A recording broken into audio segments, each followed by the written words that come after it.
Hi guys, welcome to my channel. Guys, thanks for watching my channel. உங்களுக்கு different videos கண்டென்ட்ஸ்லாம் உங்களுக்கு post பண்ணிட்டு இருக்கேன். So என்னோட channel ஃபீல்டில் போய் செக் பண்ணி பாருங்கள். உங்களுக்கு பிடிச்ச வீடியோஸ்லாம் நீங்கள் வாட்ச் பண்ணலாம். காய்ஸ் இன்றைக்கி வந்து பார்த்தீங்கன்னா நம்ம சேனலில் வந்து தி ஒடிசியஸ் மூவி ரிவ்யூ பண்ண போகிறோம். எப்படி இருக்குன்னு நம்ம வீடியோக்குள்ளே போயிடலாம் காய்ஸ். காய்ஸ் பிஃபோர் என்னோட வீடியோவை லைக் பண்ணுங்கள், ஷேர் பண்ணுங்கள், சப்ஸ்கிரைப் பண்ணுங்கள். மெயினாக அப்போ தான் நான் போகிற வீடியோஸ்லாம் உங்களுக்கு கண்டினியூஸாக ஷோ ஆகும். ஸோ சப்ஸ்கிரைப் பண்ணுங்கள் guys. Let's go to today video. Hello guys, welcome to my channel. Guys இன்றைக்கி நம்ம பார்த்தீங்கன்னா நம்ம கிறிஸ்டோஃபர் நோலனோட தி ஒடிசியஸ் மூவி பற்றி ரிவ்யூ பார்க்க போகிறோம். கிறிஸ்டோஃபர் நோலன் வந்து பார்த்திங்கன்னா அவர் ஒரு ஃபேமஸ் டைரக்டர். அவர் நிறைய மூவிஸ்லாம் எடுத்திருக்காரு, உங்களுக்கே தெரியும். இதுக்கு முன்னாடி பார்த்தீங்கன்னா இன்செப்ஷன், டெனன்ட், இன்ஸ்டர்ஸ்டெல்லார், டார்க் நைட்லாம் எடுத்திருக்காரு. எல்லாருமே பார்த்தீங்கன்னா டிஃப்ரெண்ட் ஜானரில் இருக்கணும். அவரோட மூவி எப்படி இருக்கணும்னு சொல்லிட்டு நம்மளால் கணிக்கவே முடியாது. ஒரு டிஃப்ரெண்ட்டான ஸ்டோரி எப்பவுமே அவர் கொடுத்துக்கிட்டே இருப்பார். ஸோ அந்த வகையில் அவர் இப்போ லேட்டஸ்ட்டாக கொடுத்துருக்கு தி ஒடிசிஸ். தி ஒடிசிஸ் பற்றி பார்க்கணுன்னா இது வந்து ஒரு க்ரீக் மித்தாலஜி ஸ்டோரி கைஸ். இது வந்து எப்படின்னா அது ட்ராய் வார் வந்து ஸ்டார்ட் ஆனதுக்கு அப்புறம் ட்ராய் வார் முடிஞ்சதுக்கப்புறம் என்ன நடக்குது, தி ஒடிசிஸ் வந்து ரிட்டன் வந்து அவர் ஹோமுக்கு எப்படி போனார், இதுதான் மெயினான ஸ்டோரி கைஸ். ஓகேங்களா. இதில் இந்த வார் எதனால் ஸ்டார்ட் ஆகும்னா, ட்ராய் வந்து பார்த்தீங்கன்னா ஹெலன்ற ஒரு கேர்ளை வந்து கிட்னாப் பண்ணி கூப்பிட்டு போயிடுவாங்க. அதில் வந்து தீசியஸ்ன்றவர் வந்து ஹெலனை வந்து கிட்னாப் பண்ணிட்டு போயிடுவார். ஸோ அதனால் கடுப்பான வந்து க்ரீக் கிங்ஸ்லாம் வந்து பார்த்திங்கன்னா அது எப்படி ஒருத்தன் நம்மளை ஆல்ரெடி கல்யாணம் ஆன ஒரு பொண்ணை வந்து இவன் கடத்திட்டு போவான், அதுவும் நம்ம நாட்டுக்குள்ளே வந்து அப்படின்னு சொல்லிட்டு க்ரீக்கர்ஸ்லாம் வந்து சேர்ந்து ஒரு ட்ரோஜன் வாரை வந்து தொடங்குவாங்க. அதுதான் ட்ராய் வார். ஸோ இந்த ட்ராய் ஒரு ஹவர் பார்த்திங்கன்னா 20 வருஷம் நடக்கும் கைஸ். இதில் வந்து 10 வருஷம் வந்து இந்த வார் போகும். அப்புறம் வந்து ஒடிசிஸ் வந்து ரிட்டர்ன் வர்றது, வீட்டுக்கு வர்றது ஒரு 10 வருஷம் ஆகும் கைஸ். இந்த வார் முடிஞ்ச பிறகு ஒடிசியஸ் வந்து ரிட்டர்ன் வீட்டுக்கு வந்தாரா இல்லையான்றது தான் இந்த மெயினான கதை கைஸ். இதில் வந்து பார்த்தீங்கன்னா ஹெலன்ற ஒரு கேர்ள் இருக்கும் கைஸ். ஹெலன் வந்து பார்த்தீங்கன்னா ஆல்ரெடி வந்து மேரீடு. அவனோட ஹஸ்பண்ட் தான் வந்து பார்த்தீங்கன்னா மெலானியஸ். மெலானியஸ் வந்து அவன் ஒய்ஃபை வந்து திருப்பியும் வந்து மீட்டு வர்றதுக்காக ட்ராய் வார் வந்து நடக்கும் கைஸ். ஓகேங்களா. இது வந்து இந்த ட்ராய் வந்து எங்கே இருக்குன்னு பிரின்ஸ் பாரிஸ்ன்ற ஒரு இடத்துல இருக்குது கைஸ். இந்த வார் பார்த்தீங்கன்னா முடியவே முடியாமல் போய்கிட்டே இருக்கும் கைஸ். 10 இயர்ஸாக போய்கிட்டே இருக்கும். அப்போ தான் நம்ம ஒடிசியஸ் வந்து பார்த்தீங்கன்னா ஸ்மார்ட்டாக யோசிப்பார். ஸோ இந்த 10 இயர்ஸ் வார் எப்படி முடிஞ்சதுன்னு பார்த்தீங்கன்னா, இந்த ட்ரோஜன் வார் வந்து ஒடிசியஸ் வந்து ஒரு வாட்டி பிளான் பண்ணுவார் கைஸ். அவர் வந்து பார்த்தீங்கன்னா ஐடியா கொடுப்பாரு. என்னன்னா, இந்த வார் வந்து முடியாமல் போய்கிட்டே இருக்கு, இது முடிக்கிறதுக்கு என்ன பண்ணலான்னு யோசிக்கும் போது அவர் வந்து என்ன பண்ணுவார்னா ஒரு பிளான் போடுவார்.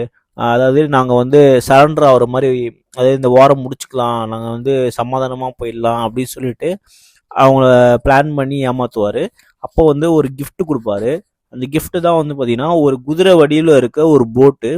அது பார்த்திங்கன்னா ஒரு குதிரை மாதிரியே இருக்கும். ஆனால் அது உள்ளே வந்து பார்த்தீங்கன்னா ஆள்லாம் வந்து ஹைட் ஆகிட்டு இந்த குதிரையை பார்த்த அந்த ட்ராய் அந்த வீரர்கள் என்ன பண்ணுவாங்கன்னா, இது இது ஒரு கிஃப்ட்டு, இது காடுக்கான கிஃப்ட்டுன்றதுனால இதை எடுத்துகிட்டு போயிடலாம் நம்ம அப்படின்னு நினைப்பாங்க. ஆனால் அந்த கிஃப்ட்டு அந்த அந்த குதிரை கிஃப்ட்டு உள்ளதான் பார்த்தீங்கன்னா நம்மளோட ஒடிசிஸும் அவங்களோட படை வீரர்களும் ஒளிஞ்சிருப்பாங்க. ஒன்ஸ் அந்த கிஃப்ட்டை வந்து அவங்க எடுத்துகிட்டு போய் அவங்க நாட்டில் வச்சுருவாங்க. அதுக்கப்புறம் அன்றைக்கி நைட்டு வந்து பார்த்திங்கன்னா ஒடிசியஸும் அவங்களோட டீமும் அந்த குதிரையிலேருந்து வெளியே வந்து அந்த ட்ராயோட கேட் ஓப்பன் பண்ணி விட்ருவாங்க. ட்ராய் வந்து பார்த்தீங்கன்னா ஒரு பெரிய நகரம் கைஸ்.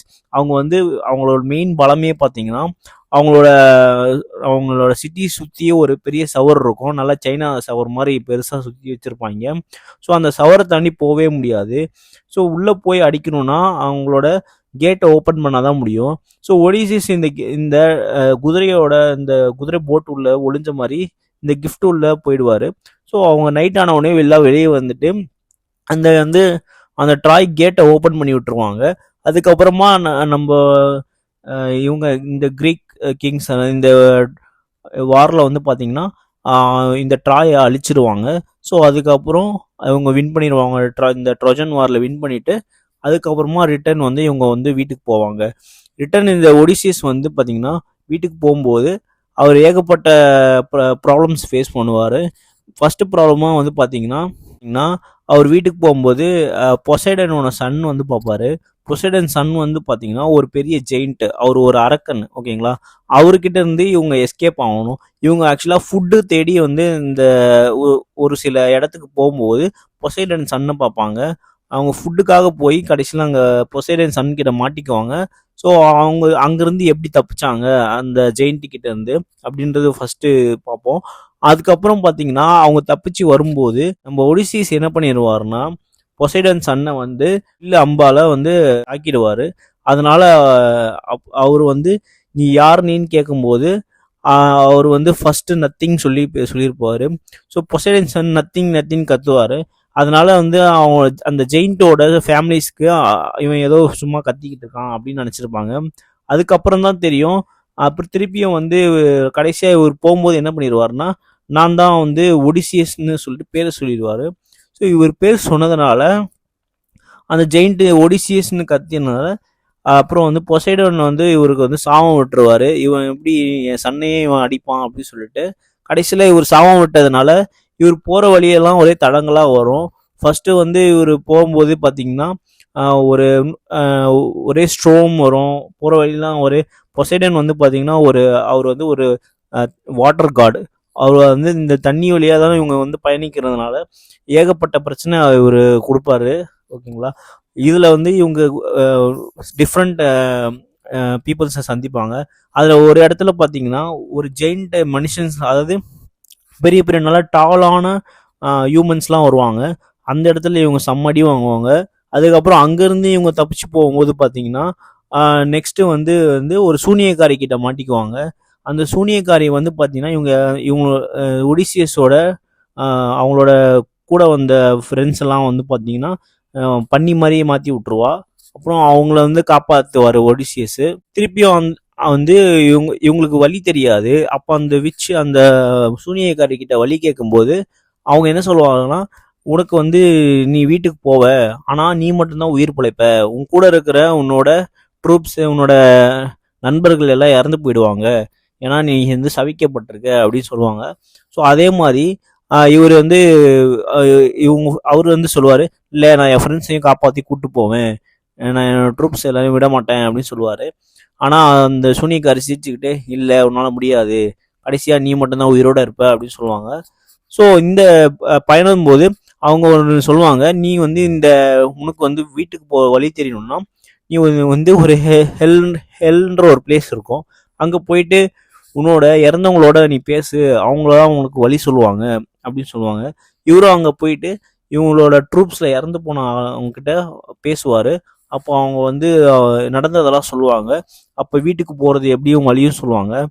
ஆனால் அவங்களும் வந்து ஒடிசிஸ் என்ன சொல்லுவாங்கன்னா இதில் நீ மட்டும்தான் பிழைப்ப, உங்க கூட இருக்க யாருமே பிழைக்க மாட்டாங்க அப்படின்னு சொல்லிடுவாங்க. ஸோ அதுக்கப்புறம் இப்போ திரும்பியும் ஒரு கிளம்பி போகும்போது இடையில பார்த்தீங்கன்னா நம்ம இவர் டிஃப்ரெண்ட் பிளேசஸ் போகும்போது இந்தியாவும் இவங்க வந்து ஷோ பண்ணுவாங்க இந்த ஃபிலிமில். கொஞ்ச நாள் இவங்க இந்தியாவோட ஒரு ரீஜியனில் இவங்க சுற்றிக்கிட்டு இருப்பாங்க. அதுக்கப்புறமா ஏன்னா வந்து கடலோட அந்த காற்று வந்து ரொம்ப அதிகமாக இருக்கிறதுனால இவங்களால ட்ராவல் பண்ண முடியாது. ஒன்ஸ் வந்து அந்த காற்றுலாம் வந்து இவங்களுக்கு ஓரளவு சாதகமாக ஆனோடனே திருப்பியும் இவங்க வந்து இந்தியாவிலேருந்து கிளம்புவாங்க. ஸோ அதுவும் இந்த ஸ்டோரியில் வரும். அதுக்கப்புறமா இவங்க திரும்பி கிளம்பும்போது ஒரு பெரிய ஸ்ட்ரோமில் மாட்டிக்குவாங்க. அந்த ஸ்ட்ரோமில் பார்த்தீங்கன்னா அவங்களோட படகு வந்து உடஞ்சிரும். அதுக்கப்புறம் அந்த ஸ்ட்ரோம்லேருந்து இவர் எப்படி தப்பிச்சாருன்னு பார்ப்பாங்க. இவர் என்ன பண்ணுவாங்கன்னா அந்த ஸ்ட்ரோமை வந்து தாண்டி போகிறதுக்காக அந்த போட்டை வளைச்சி வேற பக்கமாக கொண்டு போயிடுவாங்க. அப்போது வந்து பெரிய ஒரு ஜெயிண்ட்டு கிட்ட மாட்டிக்குவாங்க. அந்த ஜெயிண்ட்டும் வந்து பார்த்தீங்கன்னா இவங்க இதில் பாதி பேர் செத்துருவாங்க. மிச்சம் இருக்கவங்க தான் இவங்க வந்து எஸ்கேப் ஆகி போவாங்க. கடைசியாக பார்த்தீங்கன்னா ஒரு 4-5 பேர் தான் உயிரோட இருப்பாங்க. அதுலேயும் பார்த்தீங்கன்னா திருப்பி ஒரு ட்ராவல் பண்ணி போகும்போது அதில் சில பேர் வந்து அதுலேயும் செத்து போயிடுவாங்க. கடைசியாக இவங்க போட் எல்லாம் உடஞ்சி போயிட்டு ஒடிசியஸ் மட்டும் ஒரு லேடி காப்பாற்றுவாங்க. அந்த லேடி பேர் வந்து பார்த்தீங்கன்னா கலிப்சோ. அந்த லேடி பேர் வந்து கலிப்சோஸ். இவங்க வந்து ஜூஸோட உத்தரவுப்படி ஒடிசியஸை வந்து காப்பாற்றி அவனை வந்து கொஞ்ச நாளைக்கு அப்படியே வந்து அவங்க வீட்டுக்கு போக விடாமல் அந்த ஒரு ஒரு ஒரு தீவிலே இவன் வந்து ரொம்ப நாளாக ஸ்ட்ரக் ஆகியிருப்பான். ஏன்னா அவன் வந்து அவனோட ஃபேமிலி, அவனோட ஊர் எல்லாத்தையும் மறந்துடுவான். அங்கேயே ஸ்டக் ஆகி ரொம்ப நாள் மாட்டிக்கிட்டு இருப்பான். இவங்க வீட்டில் வந்து இவனுக்காக வெயிட் பண்ணிட்டு இருப்பாங்க, இவன் எப்போ வருவான்னு சொல்லிட்டு. கடைசி வரையும் இவன் வந்து ஒரு 9 இயர்ஸாக இவங்க வரமாட்டாங்க. அதுக்கப்புறமா வந்து ஒடிசியஸ் வந்து இல்லை நான் வீட்டுக்கு போகணும் அப்படின்னு சொல்லிட்டு அந்த பொண்ணுக்கிட்ட இருந்து வழி கேட்டு அங்கேருந்து கிளம்பி வருவார். ரிட்டர்ன் அவர் வீட்டுக்கு போகும்போது அவங்க ஒய்ஃபும் அவங்க சன்னும் வெயிட் பண்ணிருப்பாங்க. அவங்க வந்து அவங்க ஒய்ஃபை கல்யாணம் பண்ணுறதுக்கு அந்த ஊரில் இருக்க கிங்ஸ்லாம் வந்து அவங்கள வந்து ஷூட்டர்ஸ் சொல்லுவாங்க. அவங்களாம் வந்து போட்டி போட்டுட்டு இருப்பாங்க. அப்போது வந்து அந்த குயின் வந்து ஒடிசியஸோட ஒய்ஃப் வந்து என்ன பண்ணுவாங்கன்னா அவங்க வந்து ஒரு போட்டி வைப்பாங்க. ஒரு அம்பும் ஏரோ வந்து வச்சு ஒரு போட்டி வைப்பாங்க. லைக் நம்ம மகாபாரதத்தில் வர மாதிரி இருக்கும். அந்த அம்பை வளைச்சி யார் வில்ல கரெக்டாக வந்து எய்ம் பண்ணி டார்கெட் பண்ணி அடிக்கிறாங்களோ அவங்கள தான் நான் மேரேஜ் பண்ணிப்பேன் அப்படின்னு சொல்லுவாங்க. அப்போ வந்து யாருமே அதை வந்து பண்ண முடியாது. ஒடிசிஸ் வந்து இந்த டைமில் கரெக்டாக அவர் வந்து அவர் வீட்டுக்கு வந்துடுவார். அப்போது அவரும் வந்து அந்த சுயம்பரத்தில் இருப்பார். அப்போ வந்து யாராலுமே அந்த வில்லை வளைச்சி வந்து அந்த அம்பை எய்ம் பண்ணி அடிக்க முடியாது. அப்போ இவர் நான் ட்ரை பண்ணுறேன்னு சொல்லி கடைசியாக வந்து பண்ணுவார். அப்போ வந்து இவங்க அந்த சுயம்பரம் நடக்கும்போது இந்த மற்ற ஷூட்டர்ஸோட எல்லாரோட ஆயுதத்தையும் வாங்கி வச்சிருப்பாங்க. ஸோ இவங்க பிளான் பண்ணி எல்லாம் அந்த எதிரி நாட்டு அரசர்கள்லாம் ஒரே அறையில் அடைச்சிட்டு இந்த கடைசியாக இந்த ஒடிசியஸ்க்கு சான்ஸ் வரும்போது அவர் அம்பை வளைச்சி கரெக்டாக அந்த இதுவை வந்து ப்ரூவ் பண்ணிடுவார். அப்புறம் இவர் அங்கே யாரெல்லாம் வந்து இவங்களை வந்து துரோகம் பண்ண நினச்சாங்களோ அவரெல்லாம் இவர் வந்து தாக்கி அழிச்சிருவார். அதுக்கப்புறம் மற்ற சில கிங்ஸ்லாம் வந்து இவங்ககிட்ட சரண்டர் ஆகிடுவாங்க. ஓகே இதுக்கு மேலே ஒடிசிஸை நம்மளை எதுவும் பண்ண முடியாதுன்னு சொல்லிட்டு. ஸோ இந்த குயின் வந்து பார்த்தீங்கன்னா நல்லா போல்டாக ஸ்டாண்டர்டாக இருப்பாங்க. ஒரு ஆல்மோஸ்ட் 20 இயர்ஸ் வந்து இவங்களெல்லாம் எதிர்த்து எப்படி இருந்தாங்கன்றதும் இந்த கதையில் காட்டுவாங்க. இவங்க ஒரு மெயின் ரோல் ப்ளே பண்ணியிருப்பாங்க இந்த ஸ்டோரியில். நம்ம இது டாம் ஹாலண்டும் பார்த்தீங்கன்னா செம்மைய ஒரு அவரோட கேரக்டர் செம்மையாக இருக்கும். அவர் வந்து பார்த்தீங்கன்னா ஒடிசியஸோட சன்னா அதில் வந்து செம்மையாக ரோல் ப்ளே பண்ணியிருப்பாரு கைஸ். என்னை பொறுத்தவரையும் இந்த மூவி எப்படி இருக்குன்னு கேட்டிங்கன்னா இது ஒரு கிறிஸ்டோபர் நோலனோட செம்ம மூவி கைஸ்.